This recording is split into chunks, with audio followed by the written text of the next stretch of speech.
To learn more about St. Teresa of Avila and other saints and blesseds, watch My Catholic Family on EWTN.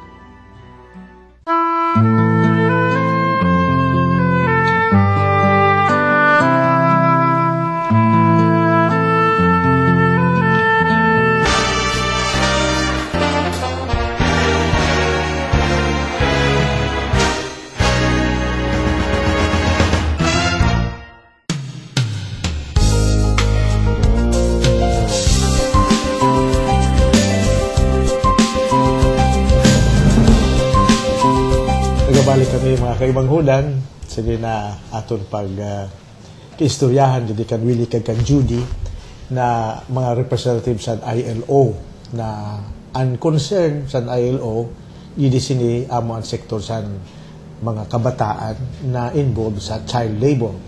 Ato gisabi diyan dili man gayud child work o work sa kabataan sa balay, domestic work, no. Pero igwagay sin kaibahan ini na child labor kay ini na trabaho igwasin ka upod na peligro sa ida buhay o sa ida health o dili na para talaga sa ida na trabaho, no? Dili makabulig sa ida development. Willie, ini na itong problema ng child labor, ito ay talagang global, ano? Opo. Ano ba ang global scene ang nakikita ng International Labor Organization, yung larawan ng child labor sa buong mundo. Sa buong mundo po. Siguro I guess mas pwede ko ibigay kay Jod for the monitoring side ng statistics. Sa buong mundo po, yung total na number of child laborers na nakita nung last year is 215 million. 215 million. Opo. Tapos, kung bababa po tayo sa Philippines na level, meron namang 2.4 million na mga kabataan na delikado yung trabaho. Yun ay ayon sa survey na kinandak pa noong 2001. Pero meron po kaming mas updated na survey ngayong taon. Malamang, yun yung ano namin, yung hope namin na sana may nabawas doon sa 2.4 million na yun. Or kung ano man, kasi marami pong programang pumasok after we realized that child labor is problema nga talaga siya dito sa bansa natin. Then, yung yung dagdag ko din kanina na mention na ni Willie na merong 5,000 na mga kabataang nagtatrabaho dito sa Masbate. 4,000 po doon, yun yung mga nasa hazardous work. Yung karamihan po ay mga lalaki.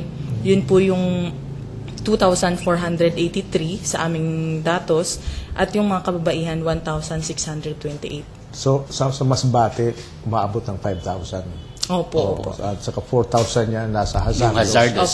Yung hazardous ang medyo may panganib sa kanilang buhay, no? Itong statistics na ito hanggang doon lang sa 3 areas na survey ninyo. Ibig sabihin, mas mataas pa siguro dyan. Posible po. Hindi lang siguro posible, talagang mataas. No? Pwedeng sabihin natin, baka dublehin pa yan. Opo. Kung titingnan. Po. Kung gaano kahirap ang mga tao, ganoon din siguro kahirap. So sa statistics ba ninyo, ilan ang mga bata na nasa eskwela? Mayroon ba kayong dyan? Yun po yung medyo surprising sa part namin kasi compared sa ibang probinsya, dito sa Masbate, 90% ng mga child laborers nasa school. Ang posible pong rason dahil sa, 'di ba, meron na pong yung Pantawid Pamilya na program dito, yung 4Ps. Yun ay nire-require na nasa paaralan yung mga bata. Tapos, yung doon, yung mga out of school naman, sila yung mga nag-drop out nung grade. Mga dropouts. Elementary. Marami din ang dropout sa statistics. Opo. Opo. Ang nakakaabot ng grade 6 lang, ayaw ko, mga 65% siguro lang. Opo. So, itong mga nag-drop out, karamihan po sa kanila nagda-drop out elementary pa lang. So, mga hindi pa nakakatapos nung grade 6. Talagang trabaho na. Kasi meron po kasing tendency yung mga bata na pag nakaranas na po sila na kumita ng pera, talagang hindi na po sila nagpupursige pa na mag-aral. Kasi yung parang feeling nila na kaya ko naman palang kumita ng mas maaga. Ganun. Isa yun sa mga... Or may mga cases po na lumiban na sa klase dahil nagtrabaho, nahihiya nang bumalik para mag-aral ulit. Dahil iniisip niya, hindi na ako makakahabol dun sa mga lesson. Opo. Tsaka din po, yung findings din namin na karamihan talaga yung mga child laborers na belong sila doon sa mga pamilya na malalaki yung size.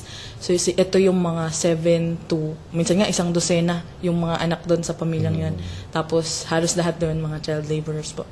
Natural lang yun dahil pag dumating na sa pagkainan, magkakain na sila, tapos kulang ang pagkain, no? Opo. Gutom sila, no? At saka yung nga sila, pag naka-experience na siya ay kayang-kaya na niyang maghanap buhay, talagang, yun ang, hindi ba may positive din yun? Pag halimbawa, maaga pa, maraming mga tao na sa kanilang experience, sila ay natututo ng magtrabaho kahit kung pa sila, maliliit pa. No? At saka positive dahil aywan ko lang kung positive ba talaga yun. Opo. Katulad po uli nung pagkakaiba between child work and child labor. Kung yung sa maagang edad na natuto magtrabaho, yung ginawa niya ay nakadagdag sa kanyang social development, yung skills na develop, okay po yun. Pero may mga cases na maaga pa lang, imagine, iba na yung condition ng katawan. Up to the point, hindi na rin siya dumarating dun sa edad na masasabing malakas siya at okay pa yung pagiging well-being niya. Ganun po. Kaya minsan pag tinignan natin yung, sige, may mga success story ng isang tao na bata pa lang ay talagang natuto na magtrabaho. Good po yun kasi malamang yan, child work yan, kinonsider niya as yung social development ng isang bata. Na-develop yung skill. Maaaring yan ay supervised pa ng kanyang parents. Pero meron talagang point na siguro po sa news naririnig naman natin. 17 years old, nalaglag sa building, nahulog, maaring hindi supervised yan or supervised yan ng abusive adult. So yung mga ganun po. Mapunta tayo sa psychological na epekto ng child labor sa mga bata. Kasi, sigurado kung mayroong, hindi pa sila nasa edad at saka exposed sa lahat ng dangers, no?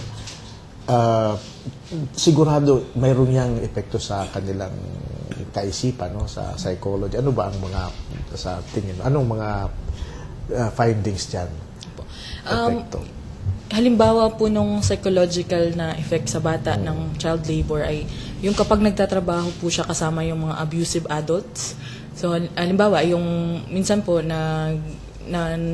sa isang tambayan na marami yung mga medyo hindi maganda yung pananalita ng mga matanda doon.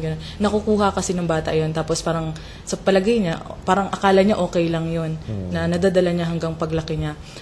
Kasama din siyempre yung dala-dala ng bata, yung kultura ng child labor kasi parang inaccept niya na okay pala to. So sa susunod, pag siya nagkaanak, naturally parang nagiging child labor po yung At meron din naman na mga yung verbal abuses na ang feeling ng bata napakaliit niya bilang tao, yung mga ganun po na minamaliit siya masyado o di kaya papasok sa klase pinagtatawanan ng mga classmates kasi siya nga ay wala siyang mga baon, tapos parating absent, mga ganun yung tipo ng mga konti lang po yun sa mga halimbawang mabibigay ko pero napakarami pa. At siguro pagka sa atin mismo, sa paligid natin, marami tayong makikitang mga ganong halimbawa. Yung verbal abuse, isa sa pinaka mabigat na abuse. Kagaya yan ng physical abuse. Kasi mas grabe pa ata sa physical abuse kasi pumapasok yan sa utak ng bata. Pag sinabi ko, tanga ka.